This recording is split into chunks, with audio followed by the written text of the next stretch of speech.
अस्सलामु अलैकुम वरहमतुल्लाहि वबरकातुहू। एक दफ़ा अल्लाह ताला ने हज़रत मूसा अलैहिस्सलाम से फरमाया कि ऐ मूसा, मुझे उस मुँह से याद कर या मुझसे उस मुँह से दुआ कर जिससे तूने गुनाह ना किया हो, जिससे तूने कोई ख़ता ना की हो। तो हज़रत मूसा अलैहिस्सलाम ने फरमाया कि अल्लाह मेरे पास ऐसा मुँह कहाँ। तो अल्लाह ताला ने फरमाया तो फिर दूसरों से दुआ करवाओ, क्योंकि दूसरों के मुँह से आपने कोई गुनाह नहीं किया। वो तो कलीमुल्लाह थे और अल्लाह के बरगज़ीदा बंदे थे और अल्लाह के बहुत ज़्यादा कुर्ब रखने वाले थे। आम लोगों के लिए भी यही चीज़ है कि आम लोग किसी भी ख़ता से कोई इस्तिस्ना नहीं रखते। हर कोई किसी न किसी तरह से ज़बान से कुछ न कुछ गलत बोल ही देता है। तो कोशिश करें कि अपनी ज़बान इस तरह से इस्तेमाल करें कि दूसरे लोग आपके लिए दुआ करें। और आप बज़ोर किसी के मुंह से दुआ नहीं निकलवा सकते, किसी के दिल से दुआ नहीं निकलवा सकते। हाँ, अगर आपके अल्फाज अच्छे हैं, आपके अल्फाज का चुनाव अच्छा है, आपको लोगों को देने के लिए इज़्ज़त वाले अल्फाज हैं, तो फिर आपके लिए दुआएं हमेशा जारी रहेंगी। तो कोशिश करें जब भी आप किसी के साथ बात करें, हमेशा उसकी उम्र का, उसके इल्म का और उसकी इज़्ज़त नफ्स का हमेशा ख्याल रखें और ऐसे अल्फाज बोलें कि वो लोग आपको दोबारा भी याद करें और अच्छे लफ्ज़ों से याद करें। ये आपकी ज़बान ही होती है जो आपको तख्त पर भी ला सकती है और आपको तख्ते पर भी ला सकती है। हमेशा कोशिश करें अपने मुँह से ऐसे अल्फाज निकालें जिससे किसी को तकलीफ़ ना हो, किसी की दिल आज़ारी ना हो। और कभी भी अपना मवाज़ना किसी दूसरे के अल्फाज के साथ, दूसरे के रवैये के साथ न करें और अपने आप को उनके अल्फाज और रवैयों के साथ तब्दील न करें। ये आपके कमज़ोर होने की दलील है। अपने आप को मजबूत रखने के लिए इतना ही काफ़ी है कि आप लोगों के हर तरह के रवैये को बर्दाश्त करने के बाद अपने अल्फाज का ऐसा चुनाव करें कि उनकी तकलीफ़ ना हो।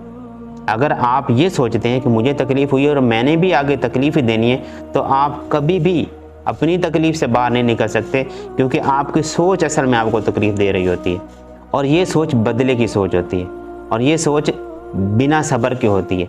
आप उस वक्त सब्र से भी फारिग होते हैं, आप उस वक्त अजर से भी फारिग होते हैं और आप उस वक्त अपने जहन से भी फारिग होते हैं। तो कोशिश करें हर एक के रवैये को बर्दाश्त करके अपने अल्फाज का चुनाव हमेशा अच्छा रखें।